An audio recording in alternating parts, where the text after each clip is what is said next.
श्रावक हो या मुनिराज हो, उनके जीवन का सर्वोत्कृष्ट अनुष्ठान सामायिक होता है। जैन धर्म को प्राप्त करके हमें साम्य भाव की वृद्धि करना यही उद्देश्य है, क्योंकि हमारे जिनेंद्र भगवान समता भाव का ही उपदेश देते हैं, वीतराग भाव का ही उपदेश देते हैं। मुनिराज भी हमारे धन रखते हैं तो समता भाव का ही धन रखते हैं, साम्य भाव धन रखते हैं। उनकी समता को प्रसिद्ध करने के लिए ही उपसर्ग की कथा इतनी प्रसिद्ध की गई।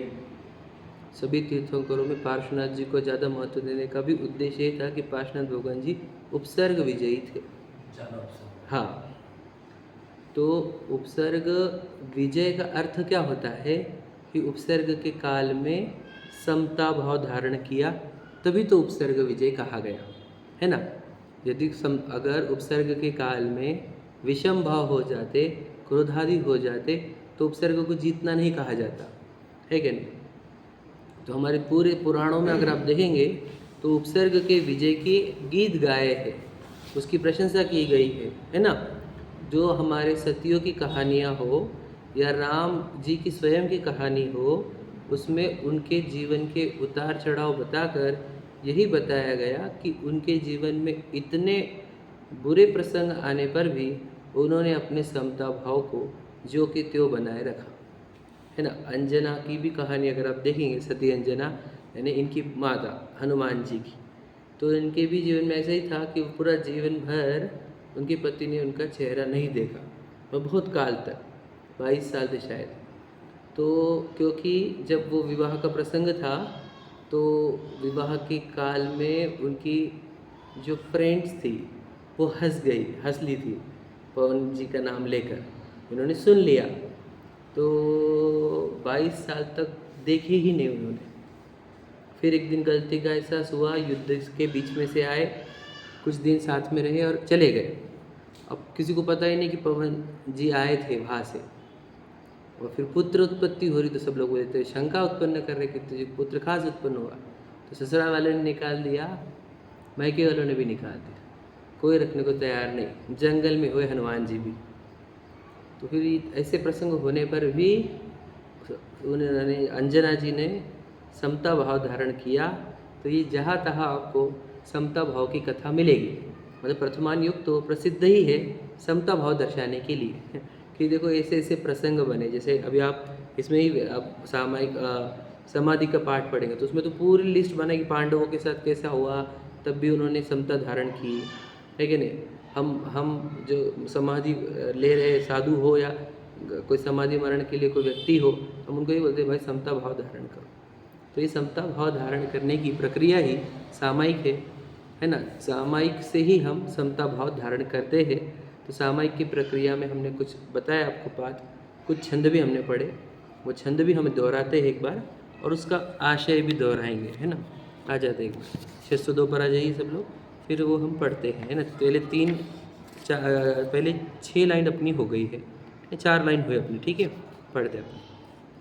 प्रेम भाव हो सब जीवों से, गुणी जनों में हर्ष प्रभो, करुणा स्रोत बहे दुखियों पर, दुर्जन में मध्यस्थ विभो। वह अनंत बलशील आत्मा हो शरीर से भिन्न प्रभो, जो होती तलवार म्यान से, वह अनंत बल दो मुझको। सुख दुख बैरी बंधु वर्ग में, कांच कनक में समता हो। वन उपवन प्रासाद कुटी में, नहीं खेद नहीं ममता। बस इतना हो गया, 3 छंद हो गए। देखो पहली भाव तो ही है कि मेरा सभी जीवों के प्रति प्रेम भाव होना चाहिए, किसी के प्रति बैर भाव होना नहीं चाहिए, तभी हम समता भाव को प्राप्त हो सकते हो, नहीं तो नहीं हो सकते। बैर है इसका अर्थ ये है आपके अंदर समता भाव नहीं है, क्योंकि आपने गांठ बांध ली है अंदर एक, है ना। तो बैर है तो समझना वो व्यक्ति अच्छा ही नहीं है, उसके अंदर अच्छाई प्रकट ही नहीं हो सकती, प्रसन्नता प्रकट नहीं हो सकती। आपको बोल दूँ, हमें जब तक वो गांठ खुलता नहीं तब तक उसके जीवन में निरंतर कर्मों का बंधन होते रहता है, चाहे उसका वो उस गांठ की ओर ध्यान जाए या ना जाए। समझे कि नहीं? तो इसलिए गांठें खुलनी चाहिए, और गांठें खुलेगी एक ही भाव से, सभी जीवों के प्रति मुझे प्रेम भाव होना चाहिए। ठीक है, प्रेम भाव कोई दूसरा को वात्सल्य भाव भी कहा जाएगा। ठीक है। दूसरा, गुणी जनों में हर्ष होना चाहिए। जो हमारे से गुणों में अधिक है, समता भाव के धारक है, धर्म के धारक है ना, ऐसे गुरुदेव महाराज जी और आगे के हमारे जो भी जीव हमसे ज़्यादा है समता भाव में, उन सब के प्रति हमारे को उनको देखकर हर्ष उत्पन्न हो, उनकी सेवा में हर्ष उत्पन्न हो, ऐसा हमारा जीवन होना चाहिए। ठीक है। करुणा स्रोत बहे दुखियों पर, जो दुखी जीव दिखे हमारे को, उनके प्रति हमारे को करुणा आनी चाहिए कि देखो बेचारा कैसे कैसे कर्मों के फल भोग रहा है। हमसे जितना हो सके उनकी सेवा करना, उनके दुख दूर करना की भावना होना, उनका दुख हमें एहसास होना, महसूस होना, ये सब करुणा भाव होता है, कंपैशन होता है। जो सभी अच्छे मतलब जो भी अच्छा व्यक्ति होता है उसको उतनी करुणा होती ही होती है। करुणा होना ये अच्छा भाव होता है। ठीक है। चौथा, अगर कोई दुर्जन भी मिल जाए तो उससे द्वेष नहीं करना है, उसमें मध्यस्थ भाव रखना है। समझे कि नहीं? कितना भी बुरा से बुरा व्यक्ति दिख जाए, हमारे को उसमें मध्यस्थता ही रखनी है, द्वेष करना नहीं। ठीक है। फिर आगे लिखा कि अनंत बलशील आत्मा, यह अनंत बलवान आत्मा जो है वही शरीर से भिन्न हो जावे, ऐसी भावना भा रहे हम प्रभु से कि सामायिक करने का उद्देश्य हमारा, हम समता भाव धारण करेंगे तो कर्मों का नाश होगा, और कर्मों का नाश होगा तो ये अनंत बल वाली आत्मा जो है वो शरीर से भिन्न हो जाएगी। है ना, लिखा देखो, अनंत बलशील आत्मा हो शरीर से भिन्न प्रभु। जैसे तलवार होती है म्यान से अलग होती है, वैसे मतलब जैसे तलवार को म्यान से बाहर निकाला जा सकता है, वैसे शरीर से भी आत्मा बाहर निकल जावे, यानी मुक्त हो जावे, ऐसा कहना है। आगे हमारे को समता भाव कैसी रहनी चाहिए, देखो वो लिखा है लिस्ट, सुख दुख, सुख में और दुख में समता भाव रखते आना चाहिए। हमने क्या, इमोशंस कंट्रोल होने चाहिए आपके। आप सुख में ज़्यादा हर्षित हो गए तो दुख में उतने दुखी भी होंगे, है ना। जितना उछलोगे तुम प्रसिद्धि में उतने ही फिर, याद रखना, मैं आपको बताऊँ, हनी सिंह का नाम सुना होगा आपने, है ना। हनी सिंह सुने ना, रैपर था एक, बहुत फेमस हुआ, एकदम टॉप पे था, उसका असिस्ट करता था बादशाह, समझ रहे क्या, वो आज टॉप पे। हनी सिंह डिप्रेशन में चला गया। बहुत एक्टर्स बताऊँगा उनको डिप्रेशन में, उनको फेम की आदत पड़ जाती है, फेम कम हुआ कि डिप्रेशन में पहुंच जाते हैं। तो कहना ये है कि अगर तुम ज़्यादा उछले अच्छी चीज़ों में अच्छे प्रसंगों में, तो बुरे प्रसंग आने पर उतने दुखी होंगे, याद रखना। क्योंकि उछला हवा, बोलते ना वो हवा में आ गया, वो ज़मीन से ऊपर उड़ने लग जाता है, उड़ मत हवा में, तो वो उड़ने लग जाता है, फिर वो जब मालूम पड़ता है कि कुछ नहीं तो गिरता भी है जोर से। तो हमने सुख दुख में समता भाव धारण रखना चाहिए। लिखा है बंधु वैरी में भी, मतलब क्या, बंधु में भी और वैरी में भी, तो वेरी क्लियर लिखा है, जो हमारा दुश्मन है, जो हमारे व्यवहार कर रहा है, उसमें भी समता भाव रखनी चाहिए, ऐसा क्लियर लिखा है। बंधु में भी समता भाव रखना चाहिए, लिखा गया। और कांच कनक, मतलब क्या, कांच का टुकड़ा हो या हीरा हो, सब हमारे को समता भाव से हमने देखने चाहिए, अट्रैक्ट नहीं होना चाहिए। देखो यहाँ वाव आया तो अरे राव भी आएगा फिर समझे क्या नहीं? क्योंकि कांच, देखो कांच हो या हीरा हो, है सब पत्थर के, पुद्गल के है, उसमें क्या अट्रैक्शन होना चाहिए? सच में देखो आप, और दुश्मन भी हो मित्र भी हो, दोनों कर्मों के फल है, तो उसमें भी क्यों अट्रैक्शन होना और क्यों डिस्ट्रैक्शन होना चाहिए? सब कर्मों के फल है। और कांच कनक भी क्या है, पुद्गल ही है, मिट्टी ही है, उसको स्टोन ही बोला जाता है, पत्थर है वो, तो उसमें क्या आकर्षण रखना, वो भी लिखा है। फिर आगे वन उपवन, मतलब क्या कि चाहे वन में रहो उपवन में रहो, है ना, तो उसमें भी हमारे को समता भाव रहना चाहिए। हम जहाँ भी रहे, जंगलों में रहे, बाग में रहे, कहीं पर भी रहे, हमने उसमें समता भाव रखनी चाहिए। प्रासाद कुटी, मतलब महल हो या झोपड़ी हो, उसमें भी हमारे को समता भाव रहनी चाहिए। समझे कि नहीं? तो समता भाव वाला, याद रखना, समता भाव वाले को किसकी ज़रूरत है? महल की, कनक की, मित्र की या सुख की? उसको किसी की ज़रूरत नहीं, मतलब समता भाव वाला कभी दुखी नहीं होगा हाँ हाँ, सबको मित्र देख रहा है। तो इसलिए हमने धनवान होने के पीछे नहीं मेहनत करनी चाहिए, समता भाव की ओर मेहनत करनी चाहिए। समझे क्या नहीं? तो हमारे पूर्वज, जो हमारे पूर्वज थे, हमारे आचार्य उपाध्याय साधु थे, है ना, जो हमारे भगवान थे, वो यही उपदेश उन्होंने किधर लगाया जीवन को? धनवान होने में नहीं, समता भाव बढ़ाने में। मतलब लॉजिकल जा रहे थे, देखो वो, हाँ हम इलॉजिकल जा रहे हैं। हम देखो धन का जितना आकर्षण क्रिएट करेंगे उतना हमारा समता भाव खत्म होते जाएगा। समझे क्या नहीं? तो फिर उतना उतना हम दुखी होते जाएंगे, हमारा जीवन निगेटिविटी की ओर बढ़ेगा। समझे कि नहीं? और जितना आप समता भाव क्रिएट करोगे उतना जीवन आपका आनंदित होगा। आपको मतलब दुखी करने वाला प्रसंग कौन रहेगा बताओ?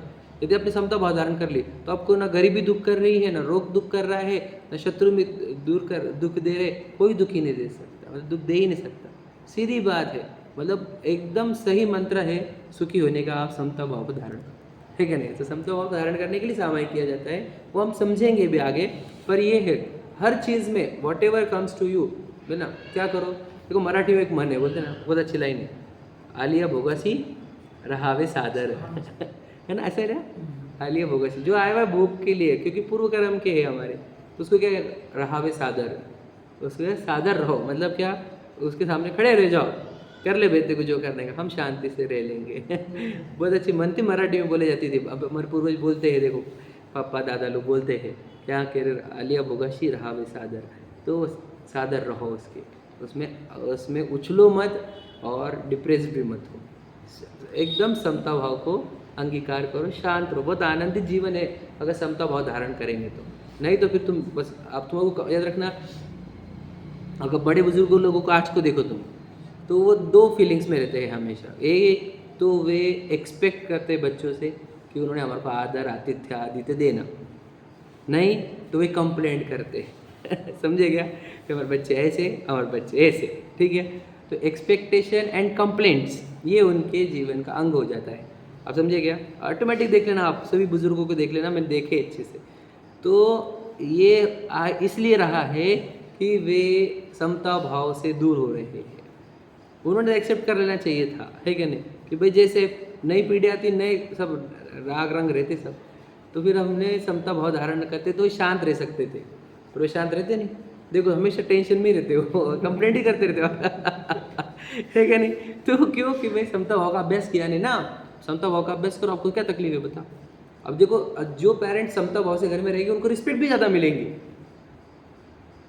उनका आदर भी बढ़ेगा एक है नहीं, मतलब सीधा कनेक्शन है, तुम जितने समता भाव से रहो। और बता दूंगा आपको, आप अगर समता भाव से रहते हो, आप आपकी ज़्यादा केयर नहीं करते हो, तो पूरे सब लोग आपकी केयर करते हैं, अरे वो देखता नहीं, वो उसका देखो क्या है क्या नहीं?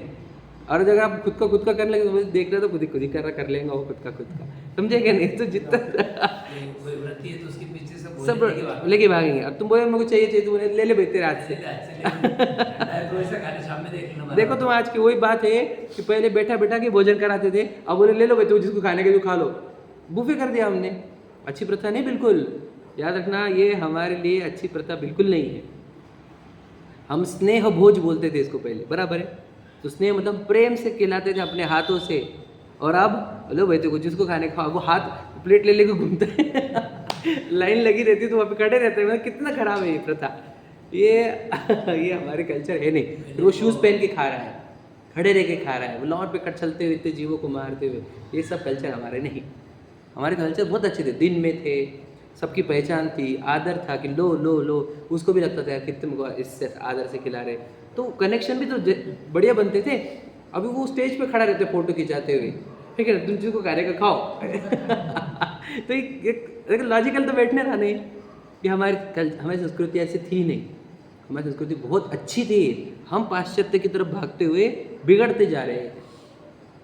तो इसलिए हमारे को ये समता भाव का अभ्यास जो है, ये प्रतिदिन हमारे को अच्छा इम्प्रूव कराता है खुद को, है ना? समता भाव से रहने वाला जीव जब क्या बोलते हैं, नो एक्सपेक्टेशन में जीता है वो जीरो एक्सपेक्टेशन, क्योंकि देखो उसने एक्सपेक्टेशन होता क्या है कि मुझे कुछ तो भी चाहिए, ये वाले में होता है एक्सपेक्टेशन, और समता भाव क्या रहता है कि जो हो रहा है होने दो, समझे क्या नहीं? इसके लिए एक बहुत अच्छा वर्ड भी है, परिस्थिति के अनुसार मनस्थिति बना लेनी चाहिए सुनेगा क्योंकि मनस्थिति के अनुसार परिस्थिति बनती नहीं, याद रखना हमेशा। रोते इसलिए लोग कि मेरी मनस्थिति है और परिस्थिति ऐसी क्यों नहीं बन रही, तो अपने करना क्या चाहिए, परिस्थिति जैसी है वैसे मनस्थिति बना लो, उसी को कहते हैं समता भाव कि जो परिस्थिति आए, समझेगा नहीं? मेरा एक फ्रेंड तो मैं बोलता था इंग्लिश में, बहुत अच्छा कोटेशन बोलता था वो कि the thing which you can not change should be enjoyed समझे क्या नहीं? जिसको आप चेंज नहीं कर सकते उसको क्या करो, एंजॉय कर लो उसको समझे क्या नहीं? सब अच्छे फॉर्मूलेज है ये जीने के, बहुत अच्छे तंत्र है, मंत्र है क्या नहीं? और उसके अंदर मतलब क्या कि जिसको आप चेंज नहीं कर सकते उसको क्या करो। अब वो एक चार्ट भी आया है, देखो आपके पास प्रॉब्लम है, हाँ है, हाँ, तो आप उसको सुधार कर सकते हो क्या? हाँ, कर सकते हैं। तो फिर किस बात की चिंता, है ना? अच्छा, आपके पास प्रॉब्लम है, हाँ है, आप उसको सुधार सकते हो क्या? नहीं, फिर किस बात की चिंता है? आप सुधार ही नहीं सकते तुम। तो फिर किस बात की चिंता है बताओ? तो समझे क्या? इसलिए चिंता करने की जरूरत नहीं है, आप बस उसमें जो चल रहा है उसका सहज, उसकी ज्ञाता दृष्टा रहो, साक्षी रहो। समझे क्या नहीं? साक्षी रहो उस बात की, ज्ञाता दृष्टा रहो। उसके कर्म आ रहे हैं, कटने दो, उस उलझो मत। समझे, the less reaction the less कर्म बंधन, जितनी रिएक्शन उतना कर्मों का बंधन, नया बंधन, समझेगा, नया ऑर्डर, और कर्म आ जाएंगे फिर। इसलिए जितने रिएक्शन कम उतना हैप्पीनेस, समझ रहे क्या नहीं? हाँ, थ्योरेटिकल लगता है लेकिन इसको प्रैक्टिकल किया जा सकता है, करते ही है। देखो फिर ये व्रत वगैरह जो रहते हैं वो सब प्रैक्टिकल ही है, इसका, इस थ्योरी का प्रैक्टिकल है वो, है क्या नहीं? हम मतलब हम भोजन आज रस वाला त्याग के हमने मीठा, तो क्या कर रहे हैं हम उधर के एक्सपेक्टेशन कम कर रहे हैं खुद के, हम समता भाव जनरेट कर रहे हैं। हम नमक के बिना भोजन कर रहे हैं तो क्यों कर रहे हैं? क्योंकि हम अपने अंदर समता भाव जनरेट कर रहे हैं। कल चल के हमारे को बेचाव मिला तो हमारे परिणाम नहीं बिगड़ने चाहिए। इट इज़ प्रैक्टिस, समता भाव बढ़ाने की ही प्रैक्टिस है। हम उपवास क्यों कर रहे हैं? कल चल के आहार नहीं मिला हमारे को तो हमारे परिणाम नहीं बिगड़े, इसके लिए उसी की प्रैक्टिस है। तो समता भाव बढ़ाने की ही प्रैक्टिस, वो नियम होते हैं, व्रत होते हैं, समझेगा? एकदम सिंपल समझो आप। हम फैन नहीं लगा रहे, जैसे व्रती लोग नहीं लगाते, क्यों लगा रहे? हम समता भाव की प्रैक्टिस कर रहे हैं। चाहे गर्मी मिले, कहीं कहीं भी, हमारे परिणाम नहीं बिगड़ने चाहिए, समता भाव हमारा इंटैक्ट रहना चाहिए। इसलिए जब सिचुएशन अच्छी है तभी प्रैक्टिस कर लो, है कि नहीं? जिससे हमारा समता भाव जनरेट होता है, डेवलप होता है। और फिर समता भाव एक बार डेवलप हो गया तो हमारे को कोई डर नहीं, किधर भी चलो, किधर भी चलो, अब कोई प्रॉब्लम नहीं। हम समता भाव हमारे अंदर डेवलप हो चुका, तो उसको कोई दुख नहीं। उपसर्ग आ रहे, उपसर्ग कर रहे लोग, और हमारे समता भाव जो का त्यों बना हुआ, ऐसा रहता है वो, समझे कि नहीं? तो गर्मी में बैठ गए हम तपस्या करने को, तो कल चल के कोई तपाए भी दुख नहीं होगा, क्योंकि हमने पहले प्रैक्टिस कर ली सब चीज़ों की, है कि नहीं? गर्मी की, भूख की, सबकी प्रैक्टिस कर ली हमने, बेचाव खाने की, है ना? ऐसा नहीं कि आलोनी का रविवार हो और बहुत मिठाई, मतलब खीर बना बना के खा रहे, तो ये कोई ये समता भाव की प्रैक्टिस नहीं है ये विषम भाव ही है कि नहीं? कि आज नमक छोड़ो और मीठा खाओ, ये ऐसा नहीं होता। एक्चुअल में कैसा होता है कि सच में बेचाव खा के देखते हैं, ताकि हमारे को कल चल के कभी भी तकलीफ ना हो। रस के चक्कर में हमारे परिणाम बिगड़े नहीं। तो लोग कैसे रहते पता है? उनको प्लेट फेंक डालते, ऐसे भी रहे लोग। तो क्या है समता भाव नहीं होने से? अब मैं आपको बता दूँ, आपको भी आज का टेस्ट ऐसा क्यों बनाया तुमने, आज नमक क्यों डाला, नमक क्यों ज़्यादा डाला, ये पूरा अंदर कर्मों से डिपेंड करता है। आज कौन सा मेनू बनेगा, उसमें नमक कितना पड़ेगा, ये अंदर से निकलता है सब। सच बता रहा हूँ, हमारे कर्म के उदय के अनुसार बनता है उससे। हम उनके ऊपर ब्लेम करते हैं कि तुमने ऐसा क्यों बनाया, और वही बनाती है, एक दिन अच्छे, एक दिन बिगड़ जाता है। तो कर्म का खेल समझ के उसको समता भाव से ग्रहण कर लेना, समझे क्या नहीं? उन्होंने खाए बाद उनको समझ में आना कि अरे आज तो नमक ही नहीं था, और उन्होंने बोले भी नहीं मुझे, तो फिर देख लेना आप, फिर आपके लिए बहुत अच्छा बनेगा उसके बाद और तुमने चिल्लाया तो ले जानते भाई जैसा बन रहा बन दो समझे क्या नहीं? तो ऐसा हमने समता भाव जितना प्रैक्टिस करेंगे उतना जीवन अच्छा ही होगा, बिगड़ेगा। पढ़ते हैं, देखो, जिस सुंदरतम पथ पर चल कर जीते मोह मान मन मत, वह सुंदर पथ ही प्रभु मेरा बना रहे अनुशीलन पथ। बस देखो कितना अच्छा है। देखो हमने पथ का वर्ड है, पथ, पथ का अर्थ होता है रास्ता। अब पथ को हमने बना दिया पंथ समझे क्या नहीं? और था ये पथ, एक्चुअल में पथ था। पथ का दूसरा नाम होता है मार्ग, मार्ग भी होता है। तो मोक्ष का मार्ग कहा जाता है, मोक्ष मार्ग, तो पथ ही नाम है, मतलब रास्ते का नाम है ना। तो ये हमने एक रास्ता पकड़ना चाहिए, है ना। तो कौन सा रास्ता पकड़ना चाहिए हमने, 20 वाला कि 13 वाला कि कौन सा, है ना तो रास्ता कौन सा है वो भी बता दो आपको। रास्ता हमने कौन सा पकड़ना चाहिए? देखो कोई बोलता है विकास का रास्ता पकड़ो, कोई बोलता है धन का रास्ता पकड़ो, कोई बोलता है परिवार का रास्ता पकड़ो, आदि आदि रास्ते दुनिया में। लेकिन यहाँ पर बहुत अच्छा रास्ता बताया है कि हमने कौन से रास्ते को पकड़ना चाहिए। देखो, जिस सुंदरतम पथ पर चलकर, मतलब जिस रास्ते पर चलकर आगे मोह मनमत जीते जाते हैं, मोह मान मनमत, समझे कि नहीं? जिस रास्ते पर चलकर आगे मोह जीता जाता है, अहंकार जीता जाता है, कषाय जीती जाती है, लोभ जीता जाता है, उस रास्ते पर हमने चलना चाहिए। ये है वो रास्ता सच्चा। तो 13 वाला के 20 वाला भैया तुम गड़बड़ पकड़ रहे हो। रास्ते तो हमारे सरल है एकदम, जिसमें कषाय जीती जाए। बस बस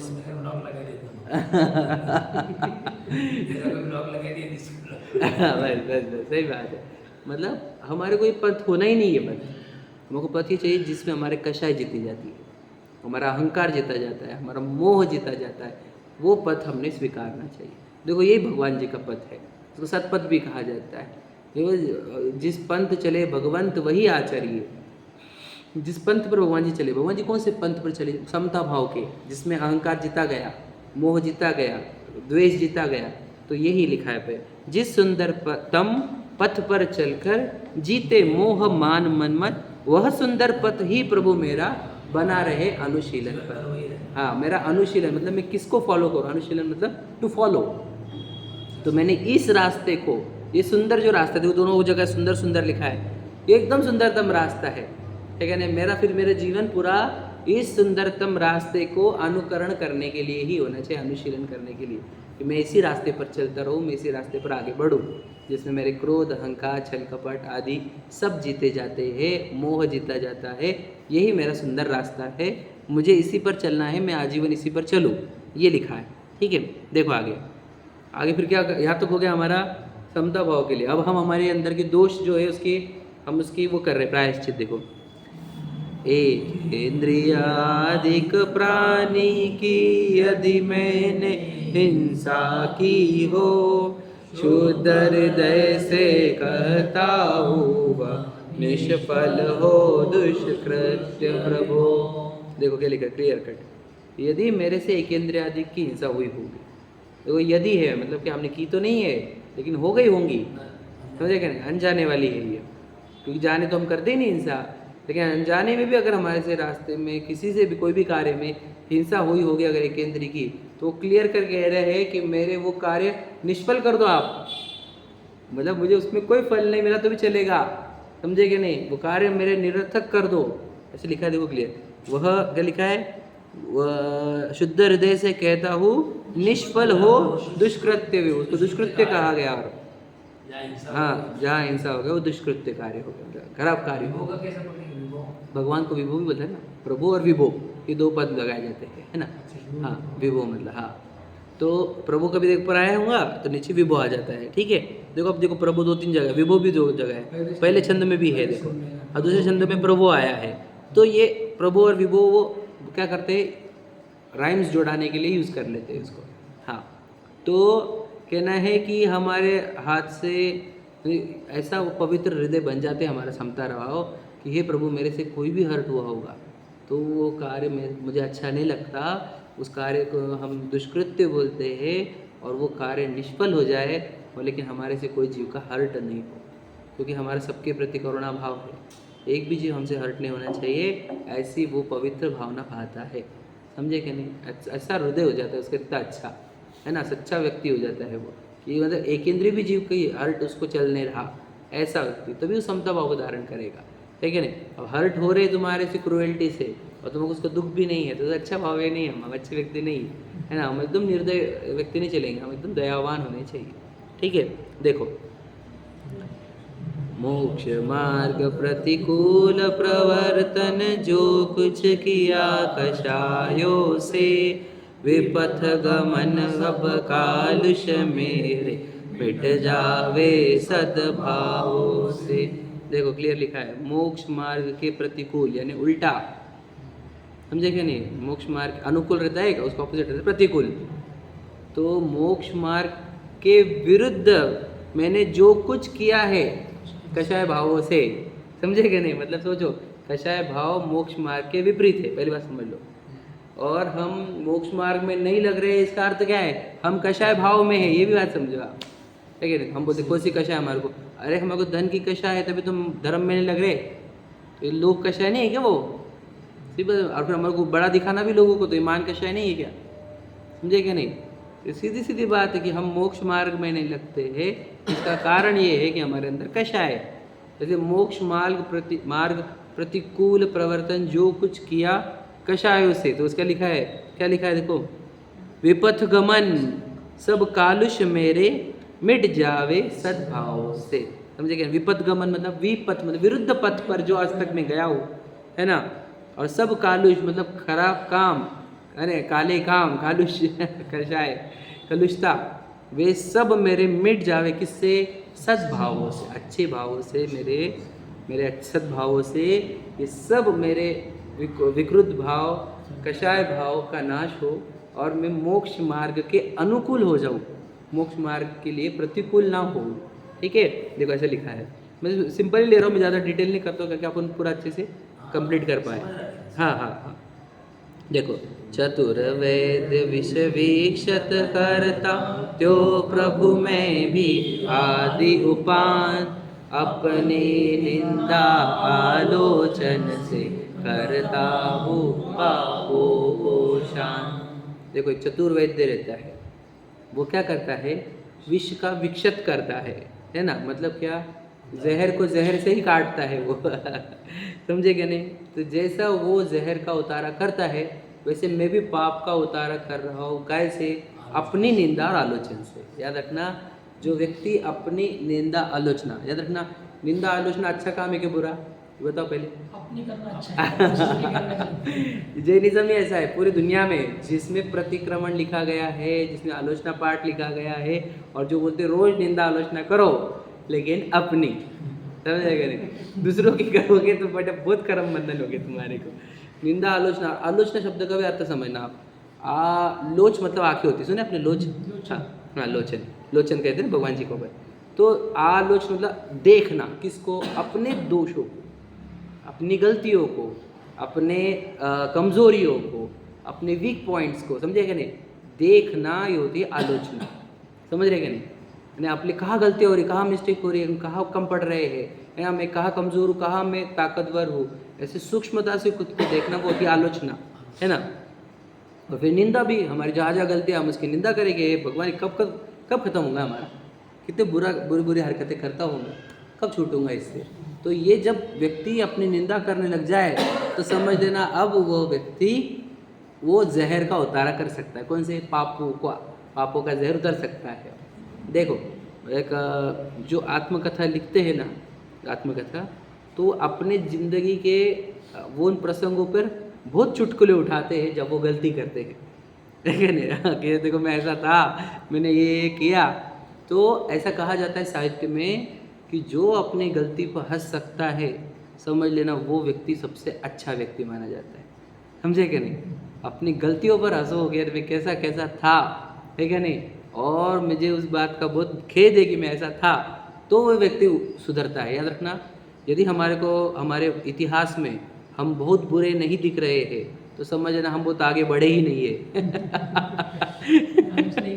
ठीक है नहीं? हम वही कि वही खड़े हैं, इसलिए तो हमारे को हमारा पास्ट बहुत बुरा नहीं दिख रहा, ठीक है नहीं?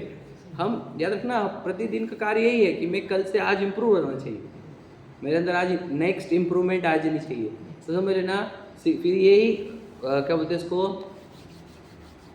इसको कंपाउंडिंग इफेक्ट मिलता है फिर आपको। कंपाउंडिंग, कि यदि आप थोड़ा इंप्रूव करेंगे फिर कल उससे ज़्यादा, फिर उसका कंपाउंडिंग इफेक्ट पता नहीं कितना डेंजर रहता है, इतना ज़बरदस्त मिलता है। SIP फिर समझते ना आप, मतलब कंपाउंडिंग, एक के ऊपर 100 हुआ, फिर 100 के ऊपर इंटरेस्ट, फिर वो 100 के 1.5 बना होगा, 1.5 के ऊपर इंटरेस्ट, ऐसा बढ़ते जाता है ना वो। तो एक ही चीज़, मतलब 8th वंडर बोलते हैं कंपाउंडिंग को। तो वैसे ही खुद को इम्प्रूवमेंट करने के लिए भी आप क्या करो, प्रतिदिन थोड़ा थोड़ा इम्प्रूवमेंट करो, कंपाउंडिंग इफेक्ट में आपको बहुत ज़बरदस्त रिजल्ट मिलेंगे, है क्या नहीं? इसलिए हमने प्रतिदिन खुद की आलोचना, निंदा करना, प्रतिक्रमण करना, ठीक है? अगर हमको इतना प्रतिक्रमण पाठ, आलोचना पाठ नहीं आ रहा है तो इतना ही रात को सोते वक्त सोचना कि मैंने आज क्या क्या गलती करी थी जो मुझे कल से नहीं करनी है। सोने में 5-10 मिनट लगते हैं हमको, उतने टाइम पे हमने ये विचार कर लेना ही चाहिए, समझे कि नहीं? कि यार मेरे अंदर क्या गलतियाँ हैं, मैंने क्या क्या दूर करनी चाहिए, है ना? और जो करते जाता है ऐसे तो समझ लेना वो इम्प्रूव होते जाता है ऐसा है। देखो, हाँ मोबाइल, अरे मोबाइल तो क्या कर रहा है बताओ, अपनी गलतियाँ ऐड करा रहा है, और जो नहीं थी वो भी ऐड होती जा रही है हमारे मोबाइल के चक्कर में। हम स्टेटस देखते हैं, हम लोग यार मेरे को भी ऐसा, तो अपनी गलतियाँ ऐड हो रही है, मतलब वो गलती कर रहा है सामने वाला, वो पोस्टर डाल रहा भी स्टेटस पे, और वो देख देख के हम हमारी गलतियाँ बढ़ाते जा रहे हैं, समझो, मतलब ये तो हमारा मोबाइल तो ऐसे देखो। और आपको साइंस का भी बता दूँ मैं, ये जो लाइट्स होते हैं मोबाइल के, ये अगर आपके आंखों में पड़ रहे हैं तो आपको 1-1.5 घंटे तक अच्छी नींद आएगी ही नहीं, और जो आ रही है वो भी आपके लिए हानिकारक ही है। ऐसे कहते हैं कि 1-1.5 घंटे तक मोबाइल पूरा आउट होना चाहिए आपके सोने से 1.5 घंटे पहले। और ऐसे भी बोला जाता है रेडिएशन आते हैं तो वाईफाई, मोबाइल, ये सब एक आपके रूम के बाहर होने चाहिए। मोबाइल में वाईफाई भी मतलब मोबाइल के भी वाईफाई और डेटा बंद होने चाहिए। मैं इतना भी बता दूँ, बहुत साइंटिफिक है। और दिस इज़ वेरी हार्मफुल। मुझे क्या नहीं, आजकल आगे जो भी बीमारी आएंगी वो इसी के कारण आने वाली है। तो इसलिए हमने इसको तो दूरी रखना चाहिए। वो तो हमारे प्रतिक्रमण भी तोड़ देगा और अब शरीर भी खराब करेगा। तो कह रहे हैं कि अब मैं मेरे जितने भी बुरे हरकतें हैं मैं उसकी निंदा आलोचना करता हूँ।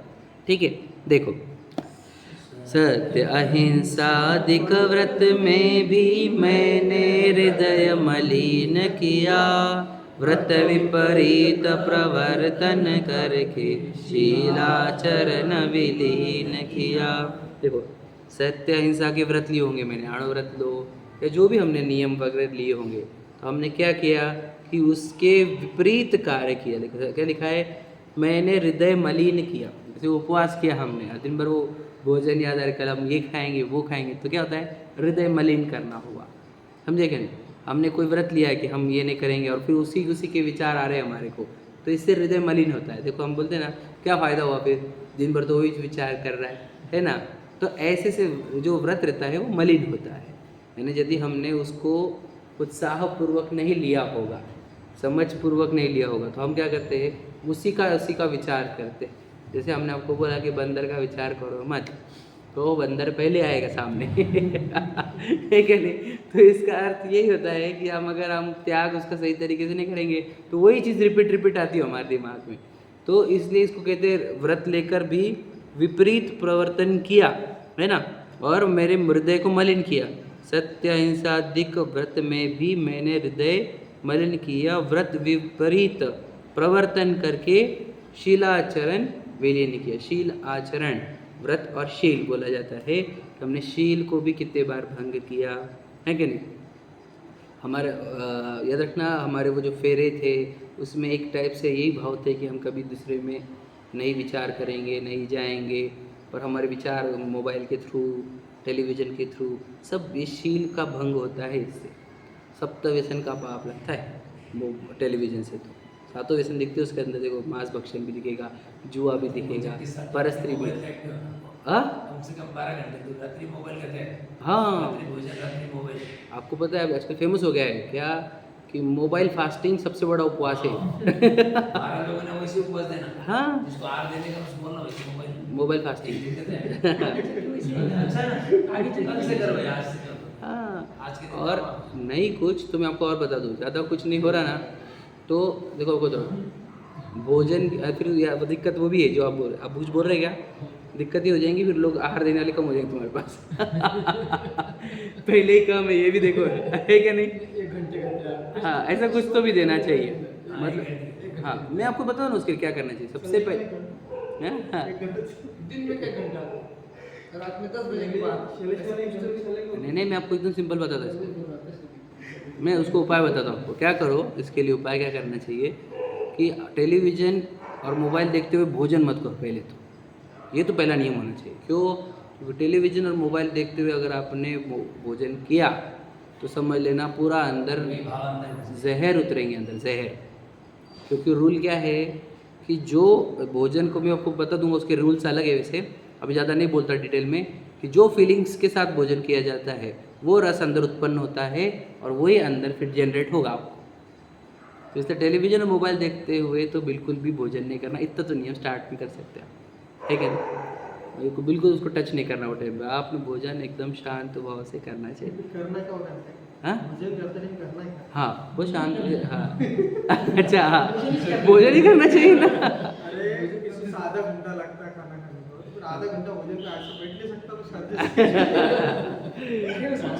मैं आपको बता रहा हूँ, हाँ मैं बताता हूँ इसको, सोल्यूशन भी बता देता हूँ। देखो, भोजन का अर्थ क्या होता है मैं आपको बताता हूँ। डाइजेस्टिव लिक्विड्स बोलते हैं इसको, पाचक रस।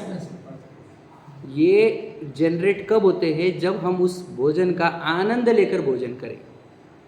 उसको आनंद लेने के लिए अब वो बोलते हैं चम्मच से मत खाओ, हाथ से खाओ, तो आपका हाथ उसको फील करेगा पहले, बराबर है। तो वहाँ से रस्ट बनना स्टार्ट हो जाता है अपने अंदर, पाचक रस, डाइजेस्टिव लिक्विड्स, और फिर आप उसको चबाओ, तो जितना चबाओगे उतनी लार और डेवलप होगी, उतना पाचक रस और डेवलप होगा। जितना चबा के खाओगे आप, जितना पाचक रस अंदर डेवलप होंगे, आपको बीमारियां कुछ भी होंगी नहीं, क्योंकि उसका प्रॉपर डाइजेशन हो रहा है। अगर हम भोजन को देखते हुए करते हैं तो याद रखना, हम कितनी चीज़ें ऐसी है जिसको हम बहुत कम चबाकर अंदर निगल लेते हैं, ध्यान नहीं रहता ना, क्योंकि और वहाँ पर अगर वहाँ पे कुछ भी एंगर वाला, डिस्ट्रक्शन वाला, बॉम्ब ब्लास्ट वाला, रेप वाला अगर पढ़ रहे सुन रहे हैं, तो वो लिक्विड क्रिएट हो रहे हैं और उसके साथ वो फूट जा रहा है अंदर। सोचो, बहुत हानिकारक। मैंने बच्चों को ट्यूशन में बताया था हमारे पाठशाला कि बोले भैया ये कभी टेलीविजन देख के खाना नहीं, क्योंकि वो लिक्विड अंदर जा रहे तुम्हारे साथ। तुमने अगर जो पढ़ा, सोचो वहाँ पर तुम पढ़ रहे, इतने लोग मर गए और तुम्हारे अंदर कोरोना भी नहीं आ रही और तुम वो खा रहे हो, तो निर्दयता ही खा ही रहे ना, समझे क्या नहीं? न्यूज़पेपर भी नहीं चलता उसके समय, बिल्कुल नहीं, क्योंकि तो वापस न्यूज़पेपर भी वैसे हो गया आजकल, डेंजर न्यूज़ हो गई। तो इसलिए वो भोजन को एकदम शांत हो गया। तो मौन का भोजन जो बोला जाता है वो इसीलिए, मौन इसीलिए होता है कि आप एक भी शब्द बोलो मत, उस भोजन को पूर्ण भावों से लो। अब देखो उसके पहले नमोकार मंत्र का भी प्रथा है, ठीक है नहीं? लोग पहले लोग मंत्र बोलते ही पूरे गुरुकुल में जाओ आप, उसके पहले भोजन नहीं है आपको, बिल्कुल भी नहीं। तो ये बहुत अच्छी प्रथा है हमारी। इसके पहले हम भावों को इतना निर्मल कर लेते हैं ताकि वो पाचक क्रिया अच्छे से हो, अभी बीमारियाँ भी नहीं होगी। अब तुम यहाँ पर गड़बड़ करोगे तो हॉस्पिटल में जाके बेड नहीं मिल रहा है इसलिए, है कि नहीं? बुकिंग करनी पड़ रही पहले बेड की लगे लगाने पड़ रहे हैं, ये हालत है हॉस्पिटलों की। कहाँ से हो रहा है? हमारी गलती से हो रहा है। इसलिए हमने भोजन के समय में भी समता भाव धारण करके अच्छे से भोजन करना चाहिए। याद रखना, जहाँ पे तुम बिगड़े वहाँ पे तुम्हारे को बिगड़ेगा सब, है कि नहीं? तो कहते हैं कि मैंने अहिंसा व्रत वगैरह जो भी लिए, टेलीविज़न मोबाइल करके हमने सब उसका भी भंग किया है, शील वगैरह का भी, है ना, नाश किया है हमने। देखते हैं ना, हम खराब चीज़ें देख ही लेते हैं, वो सब, है ना, बहुत बिगड़ता है, परिणाम बिगड़ते हैं। और देखो हम कितने भी अच्छे रहे, हमारे मित्र तो खराब है क्या नहीं? तो समझ लेना आप लोग ऐसा मोबाइल रहना चाहिए आप लोग कि कोई भी देख ले खराब नहीं हो और अपनी इमेज भी ऐसी हो जानी चाहिए कि कोई आप लोग को भेजे ही नहीं याद रखना, मेरे मोबाइल में 10-20 साल से किसी ने एक शब्द भी गलत चीज़ भेजी नहीं आज तक, भेजता ही नहीं कोई, मतलब वो इमेज भी बन गया अपनी कि ये इसको नहीं चलता, तो आते ही नहीं है। लेकिन हम समझो जो हम जनरल रहे तो भेजते पोटे कुछ ना कुछ तो फिर वो नज़र हमारी घूमती बिला वजह, तो पाप लग जाते। मतलब सोचो, बैठे बैठे ही कुशील का पाप लग गया और सब व्रत भंग होते हैं हमारे। तो जो आपने प्रतिज्ञा ली थी, सोचो शादी के टाइम पे आप विधान करे थे क्या नहीं? तो एक प्रकार से यही है वो मंगल विधान ही है, काहे के लिए कि भाई हम अच्छे से रहेंगे हमारे जीवन साथी के साथ। तो ये तो सब तोड़ना हुआ नियम है कि नहीं? तो ये अच्छे काम नहीं है, समझ रहे? ये लिखा है यहाँ पर देखो, कभी वासना की सरिता का गहन सलिल मुझ पर छाया, पी पी कर विषयों की मदिरा मुझ में पागलपन आया। देखो क्या लिख रहे, वासना की सरिता का गहन सलिल मुझ पर छाया, मतलब वासना की जब नदी बहती है तो मेरे ऊपर ऐसी छाती है कि मैं अंधा हो जाता हूँ, पागल हो जाता हूँ। ऐसे लिखा है क्लियर है, कभी वासना की सरिता का गहन सलिल मुझ पर छाया, पी पी कर विषयों की मदिरा। मदिरा कहा? मदिरा सोचो किसको? विषयों को। खान पान का आकर्षण हो या स्पर्शन का आकर्षण, ये सब शराब जैसा है। उसमें आकर व्यक्ति अपने होशो हवास खो देता है। उसके सिर पर चढ़ गया ना, अगर खान पान हो या स्पर्शन हो, ये विषय बोले जाते हैं इसको। देखो, देखने का विषय कलर होता है, इसका म्यूज़िक शब्द होता है, इसका गंध होता है, इसका टेस्ट होता है और इसका टच होता है। तो ये जब इसको होते हैं विषय, इंद्रियों के विषय, सब्जेक्ट्स ऑफ, है ना, सेंसेस। तो ये विषय का जब हमारे ऊपर हावी होते हैं, हमारे पर वासना जब चढ़ती है हमारे ऊपर, तो कहते हैं कि मुझ में पागलपन आ जाता है। देख लेना आप, जिसके ऊपर ये चढ़ जाता है वो कैसे पागल जैसे हरकतें करते है कि नहीं? इतना मतलब अब क्या बताएं, हम अपने आप को ही चेक कर ले कि जब हमारे पर ये चढ़ता है तो हम कैसे पागल हो जाते हैं। तो हम समता भाव में रख सकते हैं क्या? नहीं, ख़त्म हो गया समता भाव, समझे कि नहीं, दूर दूर तक कुछ नहीं कनेक्शन, फिर बिगड़ जाते हैं एकदम। कोई ऐसे ओकेजन में कोई अगर हमारे आदरणीय भी आ गए तो हम उनके साथ भी खराब बात कर लेते हैं। सोचो, मतलब पागलपन ही आ गया है, मतलब शराबी ही हो गया है। लिखा है क्लियर कर, विषयों की मदिरा मुझ में पागलपन आया, ऐसे निंदा करते जा रहा है वो कि देखो मैं क्या क्या करता हूँ अपने। तो सोचो अपने, मतलब जब उसने एनालिसिस चालू किया तो मैं पागल कब हुआ आज, तो मैं वासना जब आई तो मैं पागल हो गया, उसने चेक कर लिया और वो सामयिक के पहले अपने पूरे दोष नोट कर रहा है क्या नहीं, बोल रहा है कि मेरा ये खत्म हो जाएगा, तो अब वो सामता भाव को धारण कर पाएगा। समझे कि नहीं?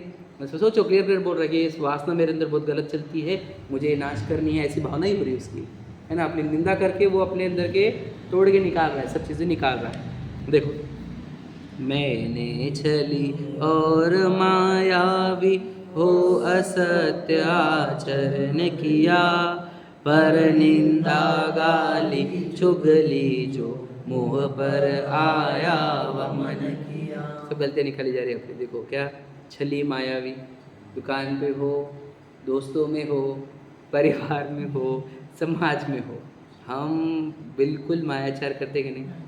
हम ओरिजिनल पिक्चर बताते ही नहीं, चाहे कस्टमर को, चाहे अपनी पत्नी को, चाहे अपने फ्रेंड्स को, माँ बाप को, समाज को, हम एक दोगला चरित्र जीते हैं। एक एक्चुअल फेस हमारा है और एक हम दिखाए वाला फेस है। तो हमारे को पता है कि मैं दो फेस में जी रहा हूँ, अंतःकरण बोलते रहता हमारा, है क्या नहीं, कि दो एक्चुअल रियलिटी अलग है और तू बता अलग रहा है। तो ये छली और मायावी आचरण हुआ, है ना।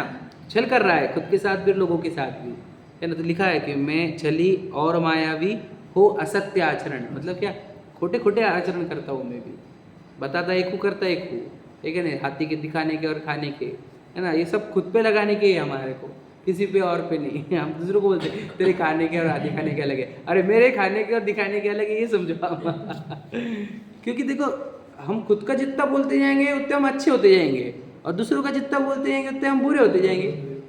तो इसलिए खुद के बोले जा रहे हैं कि देखो मैं भी बहुत झूठे झूठे हरकतें करता हूँ, खोटा खोटा रहता हूँ, मायाचारी करता हूँ, मुखोटे पहनता हूँ झूठे झूठे, तो उसकी निंदा की जा रही है। मैंने छली और मायावी हो असत्य आचरण किया। फिर आगे बोलता भी कैसा हूँ, पर निंदा गाली चुगली जो मुँह पर आया वह मन किया। ये करते रहता हूँ बस मैं, बता, हमें बताया ना आपको कल, 4 लोग मिले कि 2 ना 4 लोग, है क्या नहीं, वही काम, पर निंदा, है ना, फिर गाली गलोच, है क्या नहीं, चुगलिया, अरे अरे वो पता है कि उसने क्या किया, उसने क्या किया, समझे क्या नहीं, जो मुँह पर आया बोलते गए बोलते गए बोलते गए। आपको पता है श्रावकाचार्य जी में लिखा है ऐसा कि इसको तो जब वो 1 इंद्रिय 2 इंद्रिय 3 इंद्रिय 4 इंद्रिय हुआ तब तो उसको ज़बान मिली है बोलने के लिए, आवाज़ निकालने के लिए, समझे कि नहीं। देखो 1 इंद्रिय वाले को स्पर्श रहता है सिर्फ, फिर गंध आती है क्या नहीं, स्पर्श, रस आता है, गंध आती है, फिर शब्द आते हैं, मतलब समझ ना। तो शब्दों का ज्ञान वगैरह इसको जो 4 इंद्रिय के बाद आता है, बड़े मुश्किल से तो उसको बोलने के लिए ज़बान मिली है, समझे कि नहीं। और वो उसमें भी क्या शब्द बोल रहा है वो देखो आप। इससे तुम, अगर तुमको बोलने की कला डेवलप ही हुई है तो इससे ऐसे शब्द बोलो जिससे लोगों का भला हो, धर्म की बात बोलो, धर्म प्रभावना के कार्य करो, जिससे लोगों का भला हो, वो काम बोलो। लेकिन हम बोलते क्या है बताओ, वो बोलते हैं जिससे सबके अंदर गठाने बांध दी जाती है और गठाने बढ़ती है, दूसरों की गालियाँ, मतलब गालियाँ देना, चुगली करना, निंदा करना, तो ये सब मेरे बुरे कार्य है। तो मैंने आज कहीं के पे निंदा करी होंगी तो मैं उसकी प्रायश्चित करने के बाद सामायिक में बैठ रहा हूँ। आप समझे क्या, मतलब सोचो सामायिक क्या प्रक्रिया है। देखो बोला सादी भाषा में तो पहले खुद की वॉशिंग कर लेनी की, पूरी वॉशिंग, इंटरनल एक्सटर्नल वॉशिंग करके फिर बैठना अपने को शांत, क्योंकि मेरी पूरी गलतियाँ मैंने अभी यहाँ पर त्याग कर दे रहा हूँ। मैं सामायिक के पहले बोला ना, मैं अभी पूरी मेरे पाप त्याग करके अब मैं सामायिक में बैठूँगा। तो हम देखो जब हम बुरी चीज़ें छोड़ के बैठते हैं तो हम बहुत शांत बैठ सकते हैं खुद के साथ, क्योंकि हम मुखौटे भी खोलते हैं और हम रियलिटी में भी आते हैं, समझे क्या नहीं। मैं आपको बहुत सारे बता सकता हूँ कि बहुत सारे लोगों को तो अपना रियल पिक्चर ही नहीं पता, क्योंकि मुखौटे इतने सारे पहन ले कि ओरिजिनल चेहरा कौन सा है पता ही नहीं। सच बता रहा हूँ मैं आपको बता सकता कि पत्नी के लिए अलग मुखौटा है उसका, समाज के लिए अलग मुखौटा है, ठीक है नहीं, कस्टमर के लिए अलग मुखौटा है, बहुत सारे मुखौटे पहने, समझे कि नहीं। वो गाना भी है ना कि एक चेहरे पर कितने चेहरे लगाते हैं लोग, है क्या ना गाना, ऐसे कुछ तो भी है कि नहीं, बहुत सारे चेहरे लगा लेते हैं लोग, सुना है ना गाना वो। तो वो ऐसे ही चेहरा है मेरा भी, ओरिजिनल चेहरा देखूँ मैं, ओरिजिनल चेहरा देखने के लिए ही सामायिक किया जाता है कि मैं एक्चुअल में कैसा हूँ, है कि नहीं, मैं रियलिटी में कैसा हूँ।